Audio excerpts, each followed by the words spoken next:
السلام عليكم البشوشين. اول حاجه قبل ما نبدا الفيديو ديالي ضروري نقول لكم شكرا بزاف على التفاعل ديالكم مع الفيديوهات اللي دازوا، وشكرا بزاف للناس اللي صوتوا عليا في المسابقه ديال ماروك ويب اوورد. الحمد لله انا اللي فزت بالمرتبه الاولى في الصنف ديال فيديو السنه، فشكرا لاي واحد خدم من وقته ومشى صوت عليا في هذه المسابقه. ندخلوا في الموضوع بلا ما نكثروا الهضره. الانسان بالرغم من هذا الشيء كامل اللي وصل ليه ديال الحقوق، مثلا حقوق الانسان، حقوق المراه، حقوق الرجل، حقوق الطفل، حقوق المعاق، وبزاف ديال الحقوق اللي تحصل عليها الانسان اليوم، وبالرغم من هذا الشيء كامل الا ان الانسان باقي كيطمح انه ياخذ مساحه اكثر في الحقوق ديالو. ولكن كاين واحد الناس عاشوا في واحد الفتره من الزمن ما كان حتى شي حاجه من هذا الشيء كامل، والقصه ديال اليوم خير دليل على هذا الشيء اللي كنقول. القصه ديالنا اليوم على واحد البنت سميتها جوليا باسترانا. جوليا عاشت في واحد الفتره اللي ما كانش فيها شي حاجه سميتها حقوق الانسان، وما كانش عندها الحق باش تقول انا مختلفه على باقي البشر. فلا بغيتي تعرف الاحداث ديال هذه القصه هذه وكيفاش جوليا عاشت هذه المرحله هذه، راك عارف القاعده ديال القناه، كبر الشاشه وطلق البشاشه واعطينا ودنيك وبقى معنا حتى نهايه الفيديو. جوليا باسترانا تزادت في المكسيك سنة 1834 وبالضبط في المنحدرات الغربية ديال جبال سييرا مادري. جوليا من يلاه تزادت كانت مختلفة شوية على باقي الأطفال ملي كيتزادوا. كان الجسم ديالها كله عامر بالشعر، والوجه ديالها حتى هو كان فيه بزاف ديال الشعر، وكانوا عندها الودنين كبار، والفك ديالها كان كبير، والنيف ديالها كان فطح وكبير، وحتى من الوجه ديالها كان دائري، وحسب تعبيرهم كيقولوا انها كتشبه القرد. جوليا منين يلاه تزادت الام ديالها ما فهمت والو في هذيك البنت، وسيرتو في هذيك الوقيته الطب ما كانش واصل نفس المستوى اللي وصل ليه اليوم. امها منين شافتها هكا قالت ممكن راه مع الوقت غادا تبدل وغادا ترجع للشكل الطبيعي ديالها بحال كاع الاطفال. هذه النظره ديال الام للوليد ديالها، ولكن الجيران والناس اللي في القبيله ما خداوهاش بنفس المفهوم وما تقبلوش هذاك الشكل ديال جوليا. وهنا الناس ديال المدينه فين تزادت اختلفوا في التفسير ديال هذا الشيء اللي كان وقع لجوليا. وكيف ما قلنا الطب ديك الساعه ما كانش متطور بشكل كبير، وفي نفس الوقت هذوك الشعوب كانوا طاغين عليهم الافكار الخرافيه. البعض منهم كان كيقول ان الام ديال جوليا مشات للغابه وتزوجت بقرد وولدت جوليا بحال هكا، مع العلم انهم كانوا كيشوفوها العام كامل وهي قدامهم، وملي كانت حامله كانوا كيشوفوها قدامهم، ولكن الخرافه كتخلي بنادم يمشي بعيد وبعيد بزاف. والبعض منهم كيقول لا، هذه اللعنه ديال الالهه، وهاد البنت اللي بقات هنا غتجيب لنا الارواح الشريره وغادا تغضب علينا الالهه. وهنا مسكينه جوليا والام ديالها بقات ما بين المطرقه والسندان. هنا المصادر كتختلف. كاين المصادر اللي كتقول بان الام ديال جوليا منين شافت بنتها بحال هكاك خافت من الناس ديال المدينه ديالها يديروا لها شي حاجه وهزت بنتها وهربت بها. كاين مصادر اخرى كتقول بان الناس ديال المدينه منين شافوا جوليا بداك الشكل ما بغاوهاش تبقى في ديك المدينه وجراو عليها هي والام ديالها. لكن الشاهد عندنا هو ان في الاخير جوليا والام ديالها خرجوا من البلاد ديالهم. من بعد ما جوليا والام ديالها خرجوا من القبيله ديالهم مشاو لهذوك الغابات المجاوره، وكتقول المصادر بانهم لقاوهم في وحده من دوك الغابات. وجوليا ديك الساعه كبرت واحد شويه. الناس اللي لقاوهم في الغابه ملي شافوا جوليا بداك المنظر قالوا هاد البنت ما خصهاش تبقى هنا، خاصها تمشي لدار الايتام. وفعلا داكشي اللي كان، هزوا جوليا وداوها لدار الايتام. ومن هنا المصادر كامله اللي قريتها حتى شي واحد ما بقى كيهضر على الام ديال جوليا وعلى المصير ديالها، ما عرفوهاش فين مشات، ومن تم ما بقات ذكرت عليها حتى شي حاجه. جوليا ملي مشات لدار الايتام عاشت فيها واحد المده قصيره وما كانتش مرتاحه بزاف ديك دار الايتام. علاش؟ لانه حتى تما كانوا كيعيروها ويسبوها ويقولوا لها المراه القرد، او المراه نصف ديال بنادم والنص ديال القرد. وجوليا مع مرور الوقت بدا كيبان عليها داك الشيء اكثر فاكثر، ولا الشعر في الجسم ديالها كامل، والشعر اللي كان عندها في وجهها بدا كيكبر بواحد الطريقه غريبه جدا. من بعد واحد المده غادي يجي واحد الحاكم ديال واحد الولايه واللي كان سميتو سينالوا، غادي يشوف جوليا في دار الايتام والمعاناه اللي كتعانيها مع الناس اللي كاينين تما طلب منهم انهم يعطيوه جوليا، وقال لهم غادي نديها لداري وغنتهلا فيها وغتعيش مع ولادي وغتاكل وغتشرب وغتعيش معززه مكرمه بحال وحده من بناتي. جوليا ملي سمعت هذه الهضره فرحت بزاف وقالت اخيرا غادي نخرج من هاد دار الايتام والمعاناه ديالها. ملي مشات مع داك السيد للدار ديالو من بعد واحد المده اتضح بان هذاك السيد هذيك الهضره اللي كان كيقول ما منها حتى شي حاجه. ملي جاب جوليا لدارو في الحقيقه ما جابهاش باش يتهلا فيها، جابها وجاب بعض الدكاتره والباحثين اللي كانوا كيشوفوا علاش جوليا بهذاك الشكل وشنو اللي خلاها حتى تولي بهذاك المنظر، وفي نفس الوقت هي اللي كانت كتخدم عليه وكتخدم حتى على بناته. جوليا منين شافت راسها مسكينه حتى حاجه من ديك الهضره اللي كان كيقول داك السيد ما تحققت لها، وملي مشات عنده للدار والمعاناه ديالها تزادت اكثر فاكثر. هنا جوليا قررت باش تهرب من الدار، وبالفعل هادشي اللي دارت. في سنه 1854 وبسبب ديال سوء المعامله ديال داك السيد هربات جوليا من عند هذاك السيد اللي كان سميتو سينالوا. وفي الطريق ديالها وهي هربانه غتلاقى مع واحد السيد سميتو امرايتس، وهذا السيد كان كيدير السيرك. ملي شاف جوليا وبانت لي قصيره القامه والجسم ديالها كامل عامر بالزغب والوجه ديالها حتى هو هكاك، قرر انه يساعدها. دابا انت في المخيله ديالك كتقول بان هذا السيد هذا ملي شافها هكا بغى يساعدها لحقاش شافها بداك المنظر. في الحقيقه لا، امرايتس ملي شافها هكاك شاف فيها مشروع مربح. علاش؟ لانه كان هو ديجا كيدير السيرك وقال غادي ندي جوليا غادي ندخلها في السيرك وغادي ندير بها عروض، وبالتالي غادي يجني بزاف ديال الاموال. واللي كان غريب في هذه القصه هذه هو ان جوليا بالرغم من قصر الحجم ديالها والشعر اللي ضاع في الجسم ديالها كامل، الا انها كانوا عندها بزاف ديال المواهب. الموهبه الاولى هي انها كانت كترقص بطريقه احترافيه وكانت كتغني غناء احترافي حتى هو، وفوق من هذا الشيء كامل كانت كتهضر بزاف ديال اللغات. ولكن حنا دائما كنخليو الحوايج المزيانين وكنركزوا غير على هذيك الحاجه الخايبه في هذاك الانسان.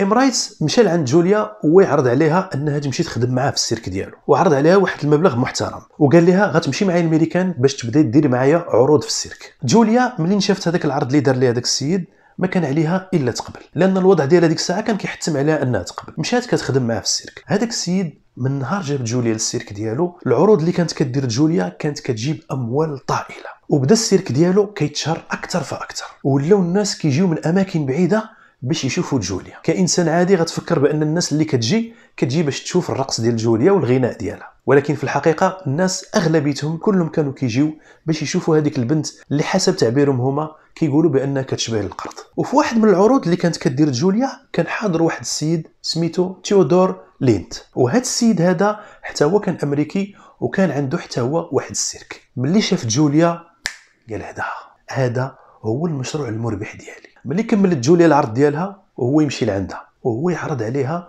واحد المبلغ كبير بزاف، وقال لها الا مشيتي معايا الشهره ديالك غتزاد اكثر فاكثر وغتولي تربحي بزاف ديال الفلوس بالمقارنه مع هادشي اللي كتاخدي دابا. جوليا هذيك الوقيته كانت عارفه القيمه ديالها في السيرك اشنو كتعني، واخا كانت عارفه ان الناس اللي كانوا كيجيو ما كانوش كيجيو بسبب الغناء ديالها ولا بسبب الرقص ديالها، وانما كانوا كيجيو على قبل الشكل ديالها، الا انها كانت ذكيه وعرفت كيفاش تستافد من هذه الفرصه هذه، وما كان عليها الا تقبل العرض ديال تيودور. مشات جوليا مع تيودور وبدات كدير العروض ديالها في السيرك ديالو. وسبحانك يا جليل، وعلى حسب ما كانوا كيقولوا هاد السيده كانت لطيفه بزاف وكانت انسانه ودوده، وكانت العروض ديالها ما كيبقاوش البلايص من الساعات الاولى ديال العرض ديالها. وبدا السيرك ديال تيودور كيتشهر في العالم، وفي نفس الوقت الشهره ديال جوليا بدات كتخرج للحدود ديال امريكا وبدات كتمشي للدول المجاوره، وتشهرت جوليا ولات واحده من النجوم ديال السيرك. ونهار على نهار وعام على عام جوليا الشهره ديالها كيقولوا دابا ولات نار على العالم، والشهره ديالها بدات كتفوق الشهره ديال السيرك ديال تيودور. هنا تيودور بدا كيحس بان الامور بدات كتفلت من يديه، وممكن ان جوليا كيف ما قبلت العرض ديالو ملي كانت خدامه مع الاخر ممكن انها تقبل عرض اخر وتمشي تخدم في سيرك عالمي اللي احسن من السيرك ديالو هو. وهنا الجشع والطمع والرغبه في التملك وقمه الحقاره وقمه قله الانسانيه غادي ياخذ واحد القرار ما يمكنش لك تخيله قبل ما نقولوا لك دابا. وقبل ما نقول لك شنو هو القرار اللي خدا تيودور غادي نقول لك نزل تحت الا كنتي باقي ما درتيش لايك للفيديو دير لايك، والا كنتي باقي ما تابونيتيش في القناه تابونا باش يوصلوك الفيديوهات منين يلا نحطهم.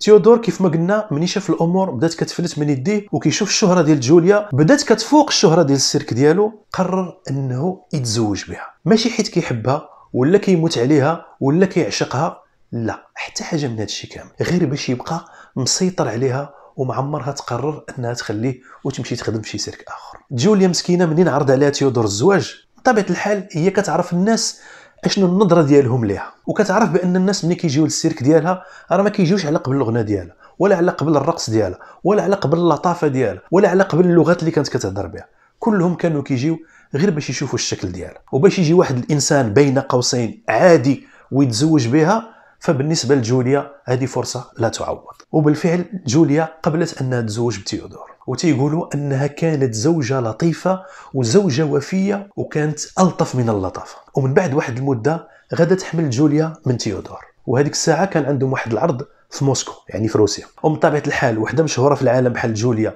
حامله وغادا تولد، فشيء عادي ان الناس كاملين اللي كيعرفوها يعرفوا بانها راه حامله. وهذا الشيء خلى الاطباء يدخلوا على الخط. علاش؟ لانه كان خطر كبير على جوليا في الحمل ديالها، وكانوا كيقولوا بما ان جوليا الحجم ديالها صغير وكان الخصر ديالها رقيق بزاف، فالجنين اللي كاين في الكرش ديالها ما يقدرش يبقى مده طويله تما كاين، وكاين ريسك كبير انه يقدر يموت وسط من الكرش ديالها ولا هي تموت من جراء الولاده ديالها. ولكن كيف ما قلنا في بدايه الفيديو، الطب ما كانش متطور لنفس المستوى اللي هو عليه اليوم، وحتى الالات والمعدات اللي كانت هذيك الوقت ما كانتش كتساعد باش تكون الولاده ديال جوليا ولاده عاديه. وصل النهار اللي غادا تولد فيه جوليا، وكان واحد العدد كبير ديال الاطباء والباحثين، لان القضيه ديال جوليا من غير انها غادا تولد هي في ذاك النهار، فالشكل ديالها اصلا كان كيثير الفضول ديال بزاف ديال الدكاتره. والغريب هو ان بزاف ديال الدكاتره في هذيك الوقت كانوا تيقولوا شي كلام ما عنده حتى شي اساس مع المنطق. كلهم في التقارير ديالهم كانوا كيعطيوها وصف واحد، هو المراه القرد، او المراه نصف قرد ونصف بنادم. جوليا ملي وصلت الوقيته ديال الولاده ما قدروش يولدوها ولاده عاديه، وفي هذيك الوقت كان واحد اللعيبه بحال اللي قلتي بحال البانس كانوا كيديروها باش يجبدوا الجنين باش يساعدوا المراه باش تولد. ولكن بالرغم من المجهودات كاملين اللي داروا الا ان الولاده ديال جوليا كانت صعيبه بزاف. ومن بعد ما توفقوا انهم يخرجوا الجنين عاش سوايع قليله ومات من بعد. ومن بعدها تقريبا شي 5 ايام غادا تموت جوليا متاثره بالولاده ديالها، وكانت الموت ديالها عباره على صدمه بالنسبه للناس اللي كانوا كيتفرجوا فيها. ولكن المعاناه ديال جوليا بقات كتعاني حتى من وراء الموت ديالها. تيودور من بعد ما ماتت المراه ديالو ومات الولد ديالها، السيرك ديالو الشهره ديالو بدات كطيح، والروبين اللي كان كيجيب منه الفلوس مشى. هنا تيودور وكيف ما عرفناه في البدايه انسان جشع، انسان طماع وعزيز عليه غير الفلوس، غيهز الجثه ديال مرته والجثه ديال ولده وغادي يبيعهم لواحد البروفيسور روسي سميتو سوكولوف. هذا البروفيسور غيشد جوليا وغيشد الولد ديالها وغادي يحنطهم وغيديرهم في واحد الفيترينا، وغادي يلبس جوليا واحد الكسوه ديال الرقص وغيلبس الولد ديالها واحد الكسوه ديال القراصنه، وغادي يحطهم في المتحف التشريحي ديال الجامعه ديال موسكو. والناس ملي سمعوا القصه ديال جوليا والولد ديالها عرفوا بانها كاينه في الجامعه ديال موسكو، بداو كيجيو بزاف ديال الناس، منهم دكاتره ومنهم ناس عاديين ومنهم ناس فضوليين اللي باغيين يعرفوا القصه ديال جوليا والشكل ديالها كيفاش داير. جوليا وحتى هي مومياء محنطه جابت شهره كبيره اكبر من الشهره اللي كانت عندها وهي كانت خدامه في السيرك. تيودور الزوج السابق ديال جوليا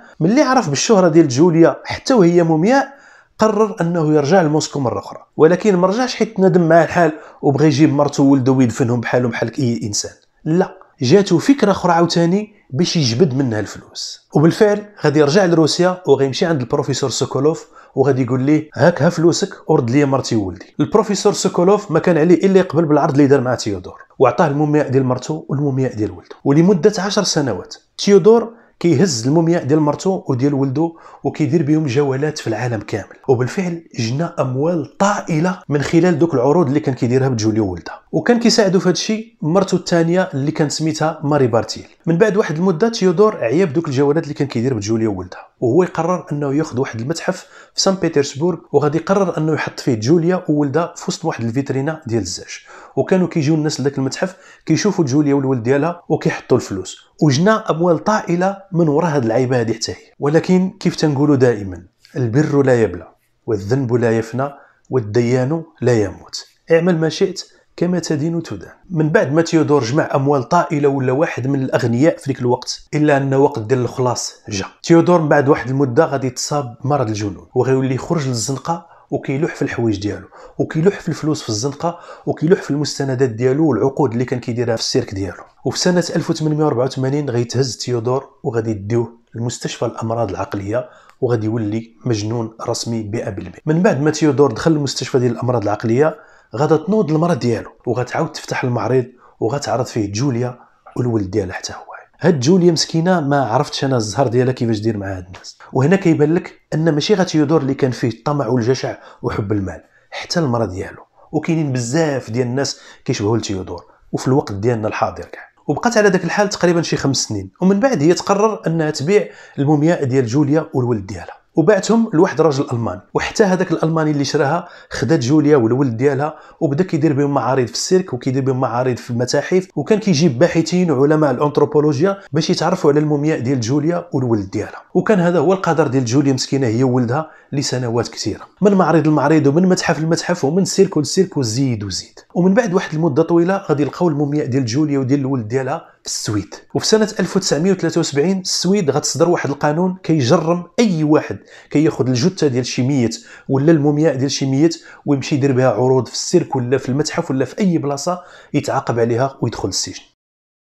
وهكذا تهزات عاوتاني المومياء ديال جوليا والولد ديالها وتحطوا في بعض المخازن. ومن بعد 3 سنين من هذا القرار اللي خرجته السويد، شي براهش كانوا دخلوا لواحد من دوك المخازن وكانوا كيقلبوا ما يلقاو المومياء ديال جوليا والولد ديالها، وهما كان كيحسب لهم غير دومه، يعني غير مونيكات، وشدوهم بداو كيلعبوا بهم. وتاثرت المومياء ديال جوليا، ولكن ولدها تاثر بشكل كبير، تقطعوا ليه اليدين ديالو بجوج، وعاودوا هزوا عاوتاني المومياء ديال جوليا والولد ديالها وردوهم لبعض المخازن. ومن بعد تقريبا شي 17 عام عاودوا اكتشفوا الناس الجثه ديال جوليا والولد ديالها، وبغاو ياخذوها ويعرضوها في الجامعه ديال اوسلو. وناض صداع كبير على هذه القضيه ما بين مؤيد وما بين معارض، وفي الاخر عرضوها في الجامعه ديال السويد. وفي هذيك الوقت بان واحد الاسم ديال واحد السيده اللي كانت سميتها لورا اندرسون باربرا. وهاد السيده كانت كتنادي بان الجثه ولا المومياء ديال جوليا والولد ديالها خاصهم يمشيو يدفنوا في البلاد ديالهم. وهنا غادي تدخل الحكومه المكسيكيه في القضيه، وغادي يطالبوا السويد بانها تسلمهم الجثه ولا المومياء ديال جوليا والولد ديالها. وفي سنه 2013 يعني ماشي بعيد غير مؤخرا، تمكنت الحكومه المكسيكيه بانها تسلم الجثه ولا المومياء ديال جوليا والولد ديالها وتديهم تدفنهم في البلاصه فين تزادت جوليا. واخيرا وبعد معاناه كبيره ديال هذه البنت هذه مسكينه، سواء في الحياه ديالها ولا حتى من بعد الممات ديالها، غادا تدفن في التراب بحالها بحال اي ادمي ملي كيموت. وهنا كيتسد الملف. والقصه ديال جوليا باسترانا واحده من القصص الانسانيه المؤثره بزاف. والقصه ديال جوليا داروا عليها اشرطه وثائقيه، داروا عليها برامج في التلفزيون وبزاف ديال الحوايج اللي كيهضروا على القصه ديالها. وحنا من هذه القصه هذه كامله خصنا نستافدوا حاجه واحده، هو ان الانسان ملي كيتزاد بواحد التشوه خلقي راه ماشي هو اللي مسؤول على الزياده ديالو، وفي بعض الاحيان حتى الام ديالو ما كتكونش مسؤوله على هذاك الشيء. فعلاش شفنا شي واحد اللي الشكل ديالو مختلف على الشكل ديال الانسان العادي، ما كاينش علاش نبقاو نقولوها ليه، وما كاينش علاش كل ساعه نبقاو نفكروا في الحاله ديالو. هو ادرى بداك الشيء اللي عنده، ولكن خصنا نعاملوا معامله حسنه ونعاملوه بحاله بحال اي انسان عادي، لان كما قلنا في البدايه هو ماشي مسؤول على داك الشيء وما اختارش انه يكون بداك الشكل. وهنا كنكونوا كملنا القصه ديال جوليا باسترانا. كنتمنى انها تكون عجباتكم، وإلا عجباتكم راكم عارفين جيم كومونتير وبارطاجيو مع الاصدقاء ديالكم. ومن هنا كنقول لكم تهلاو ليا في راسكم، والسلام عليكم.